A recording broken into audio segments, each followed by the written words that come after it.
So today, not only do we get to honor and celebrate our 14 years here in Lexington, we are also wrapping up our monthly theme, our series this month on Playing with Paradox.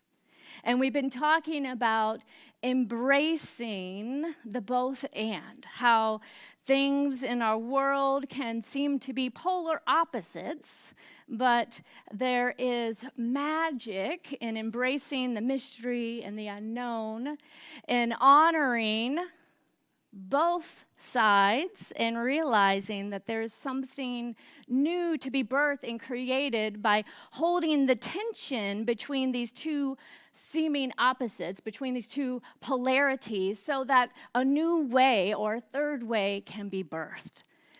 So today we are talking about the paradox mindset of embracing the both and. And I can't think of a more perfect example for my experience, and perhaps your experience as well, of being able to hold the gratitude and the love and for the vision and the leadership of Reverend Sonny, our founding minister, and hold the grief and the missing of her from her retirement, and personally missing the joy and the connection that we had as co-spiritual directors. I mean, y'all, she just made me laugh all the time out of nowhere. You would never know what puns were going to come out of her mouth and when, and she would always get me, right? So it could seem like these two things, like the gratitude and the grief, but we get the opportunity to come together and to feel it all, and to know that we can also be excited for our new leadership and the new vision that is emerging, and that doesn't say anything about what we're missing, right? So we don't have to pick sides or feel, sad about one thing, which then makes us afraid to be excited because will the excitement show that we're not also missing, right? It can seem like all of these things that Brene Brown calls bittersweet, right? Happy, joy, and sadness at the same time. So I am holding that paradox myself, right? The excitement, the joy of stepping into this role as your sole spiritual director and allowing Spirit to use me to allow the vision of what is seeking to be expressed and for what is to become of this community to work through me, at the same time as honoring the leadership and the foundation and those of you who created the community from the ground up, and holding and honoring and holding that sacred and not making it a sacred cow. And what do I mean by that, right? We also have to be willing to change and to know that things are going to grow and shift. So how can we honor the past, be completely present with what is, not making anything good, bad, right, or wrong, and be open to what is emerging? So these themes can sometimes seem like spiritual platitudes that we talk about, but if we look at it, we can see how it is actually being applied in our everyday lives. Right here in the experience of what is occurring this year, this transition year, as our founding minister of 14 years retired, and the newness and the excitement of what is being birthed.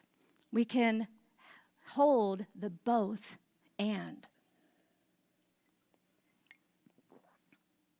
And it requires nuance, right? We have a way that our human brain sometimes wants to just make things simple, black or white, put things in boxes and compartmentalize things.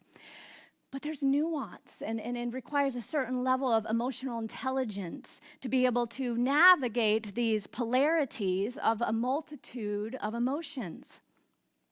So today we get to honor where we've been and the shoulders we stand on, and notice our feelings that emerge, especially as we see the pictures and tell the stories and the memories that come up.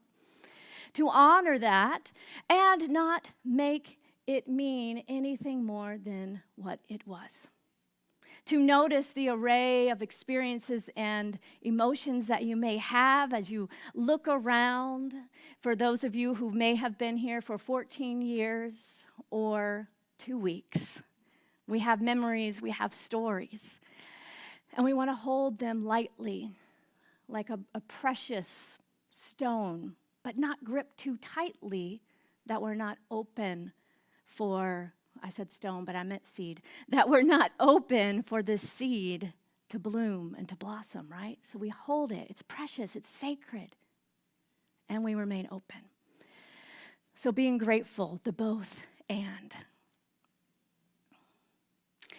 And to release the tendency for the kind of common denominator, binary thinking that is so pervasive in our culture.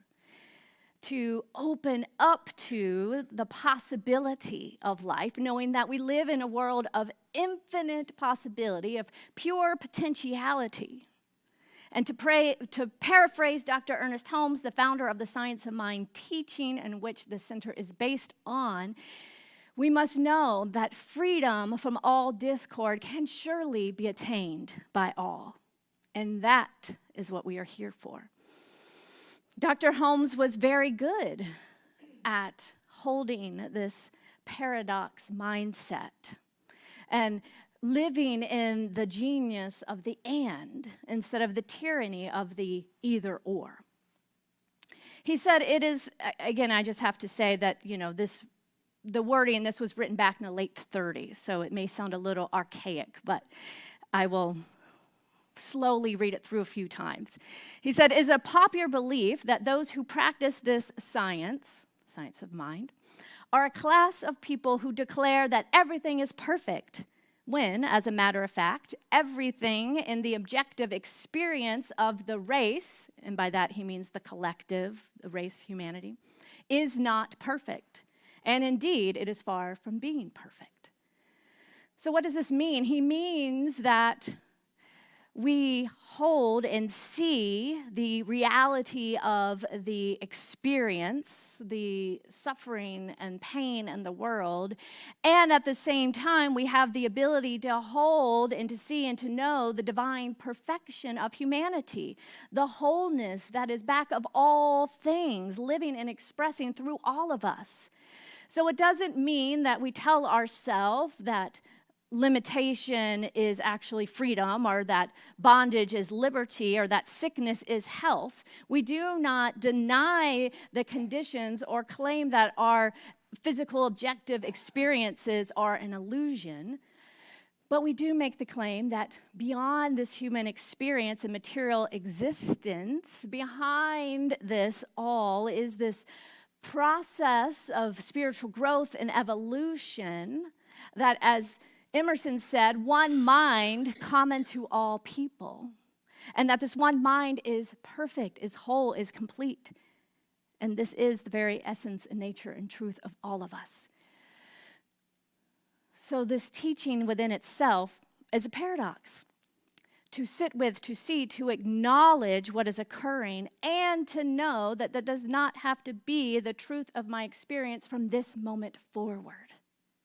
We do not deny the condition, but we deny that it has any power over us from this moment forward, for we are always at choice. And there is nothing that can occur in this world of form that can hurt, harm, or hinder the purity of our heart and our spirit. For we are divine and human at the same time. And that is the tension that lives in these polarities, that if we were to merge, we could discover something new. What does it mean to walk in this world and to see the injustices, but to bring a new spiritual perspective and to raise the vibration and the consciousness of the collective experience by knowing something more and new is possible? By affirming and claiming and knowing that everyone has a right to health care. Everyone has a right to freedom and access and our basic human needs. So we come to this realization that paradox is the world that we live in, and we get to know that it does not have to be the permanent condition of our experience in our world. We realize that the power lives within each of us to create anew, to build a world that works for everyone, and to truly experience the beloved community that Dr. King brought to life and envisioned. And it takes a willingness to see life and to honor all life as human and divine. Karen Armstrong says, perhaps the central paradox of this religious life is that it seeks transcendence, a dimension of existence that goes beyond our mundane lives, but that human beings can only experience this transcendent reality in earthly physical phenomenon. Therein lies the opportunity, the both and, to be fully human and fully divine. We do our spiritual work, our personal growth, our healing work right here in this mundane world of our daily lives. And doing this work isn't always easy because it's not the default way of being human. Embracing the both and means seeing that we are immersed in a culture and a society with current systems that are based on hierarchy and dominance and power and greed.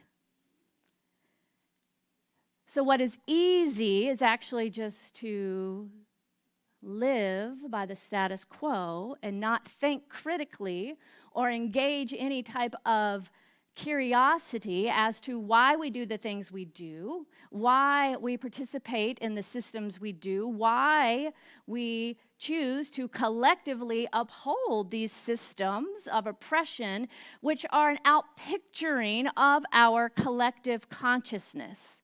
And by that I mean our individual thoughts and beliefs of everyone together creates this collective consciousness that is outpicturing as the experience we see in the world today. And it's especially easy if you are one who benefits from these current systems because there's nothing provoking you to question it.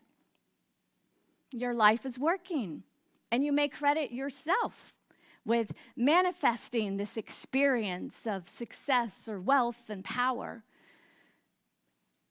without choosing to look at the fact that so many others are suffering under these same structures and systems, and therefore avoiding the discomfort of the cognitive dissonance that occurs when we begin to pay attention, to ask questions, to look beyond the surface, and to really get curious as to why we do the things we do, not just personally, but in the world, in our systems, in our culture. And the fact that the American dream that we have all been told is the ideal, the fact that this American dream is built on, we're talking about the foundation today, right, of our community, but if we look at it at a larger picture, this American dream is built on stolen land and is built on the backs of enslaved people to create and uphold a society that now values profits and productivity over personal freedom and fulfillment. And we must acknowledge this first in order to heal and to transform. And this is all of our work. And I know I'm bringing up complex societal concerns, and there's not a simple answer. because we are complex and we are unique beings and we all have various experiences, but it doesn't mean that it's not worth waking up to, getting curious about, and being open to Spirit to provide the way back to harmony. And maybe not even back, because I'm not sure if we were ever there. Allowing Spirit besides the essence of who we are originally is what I meant by that. I'm processing out loud, sorry, y'all. So we have to get curious, right? And be open for Spirit to provide the answers, which is this tapping on each of our hearts about what we are called to do and be and to bring in the collective evolution of the growth of our collective consciousness such that we can create and live in, build and become and be the beloved community. So perhaps it's time that we stop just resisting what is, talking about it with, friends that are always going to say, yeah, right, preaching to the choir. But we have to extend beyond our comfort zone, move into this discomfort of the unknown, having conversations from people that we may see as a polar opposite perspective in order for a new way to emerge. Perhaps it's time we stop simply complaining or resisting what is and consider how to create a life that works for me within a world that works for everyone. Both and.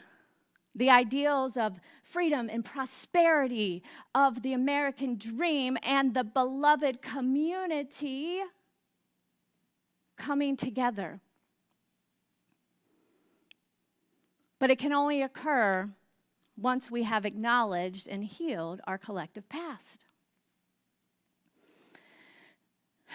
So this is where we breathe and notice, do we just want to fall asleep? Do we want to go back to bed? Is it too much? Is it overwhelming? Yes, and you are in this room and you showed up and you are hearing this message today because you are called to something greater. It is so much easier to simply be a cog in the wheel and to keep the machine moving forward towards this so-called American dream. And it takes something more to wake up, to step up, and to make a difference. This phrase we have been saying every Sunday for 14 years, y'all. Wake up, step up, and make a difference. This is how we embody the beloved community. And to live beyond our comfort zone, to let go of certainty and just simply going along to get along, that type of passive sleepwalking through our life living, and to embrace nuance and paradox, the unknown, uncertainty, curiosity, questioning, and keep moving forward, allowing love to lead the way and curiosity to guide us, to stretch us beyond what's comfortable. We find the and every time we release our attachment to the old paradigms and step into a new way of being. Can you think of a time in your life where you have transformed a belief, where you have perhaps changed your mind about something that you believed so strongly at one point, and then you had a new perspective or a new experience or simply a conversation with someone, and you changed your mind? It is possible. And it is possible not only in our own lives, but it is possible for our entire collective. This shows up in all aspects of our lives, in our personal relationships, in our workplace, and in our spiritual communities. Perhaps have you noticed yourself saying, or maybe even just thinking, well, that's not how they used to do it here. Or someone asks, well, why are we doing this here or that? Well, that's just the way it's always been done. Have you noticed any resistance to some of the changes? I moved the chairs, I painted the walls, y'all. You know, it's like the simple things, they push our buttons though. And no wonder if we don't have practice noticing these little moments in our lives within our own beloved community and the people that we love, no wonder we can't do it with these big issues in the world, where it's so much easier just to see, nope, you are that and I am this, and forget you, right? This work shows up everywhere. And if we pay attention, there are so many opportunities to wake up, to get curious about why things are done the way they are done, and to step up and make a difference. And guess what? You can't make a difference without changing something. Whether it's changing a way of thinking, or a way of being, or a way of doing. To make a difference requires change. And it's human nature to resist change. But that is our work. What is tapping on your heart today? What system or structure, perhaps it's something in your neighborhood, your local school, your spiritual community. What is calling you? What is yours to do, to be, to become, to allow this new vision of life to have its way through you, to stretch beyond your comfort zone and to realize it doesn't have to be an either or, but a both and. We are being called to embrace the and in everything we do as we support one another in shifting our thinking and standing in the one mind which always affirms and knows wholeness, love, peace, harmony, joy, embracing all seeming opposites and living as the one. Dr. Holmes said, life is for today. There will be no change for tomorrow unless we do the changing today. Today, we are setting in motion the power of tomorrow. Today is God's day, and we must extract from it what of life we are to live. Something new is seeking to emerge within all of us today as we create the beloved community right here at Ahava. And I'm so grateful and honored and excited to get to steward this community into its right and perfect divine expression. And I trust that you are here in the right and perfect place at the right and perfect time as well. And it begins within our own hearts and minds by embracing the values of community, the values that were shared by the reading earlier of the elders of love and respect, honesty, courage, wisdom, truth, and humility. So let's choose today to wake up, step up, and make a difference for 14 plus more years right here in Lexington, Kentucky. Yes? All right. Amen, and so it is. Let's take it into prayer.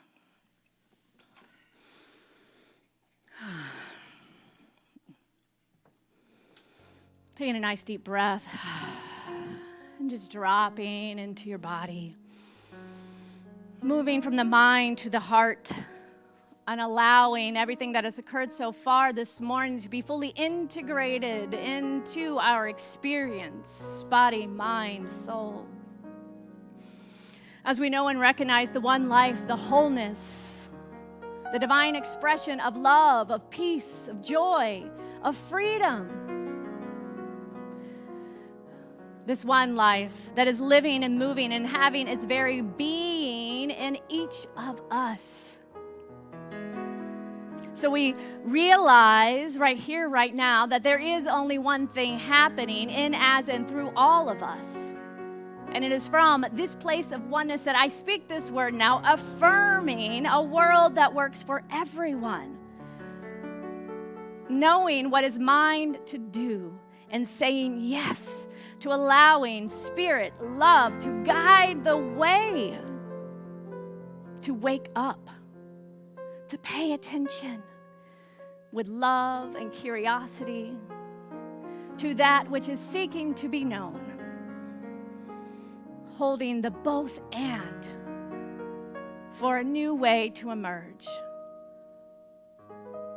for the new world to emerge based on love and respect, honesty, joy, humility, courage, wisdom. Now is the time, and we are the ones. Something is stirring and moving within each of us, and together we come together, for there is this resonant energy that is attracting onto itself right here, right now, as Ahava Center for Spiritual Living, to be a beacon for evolution and change in our community.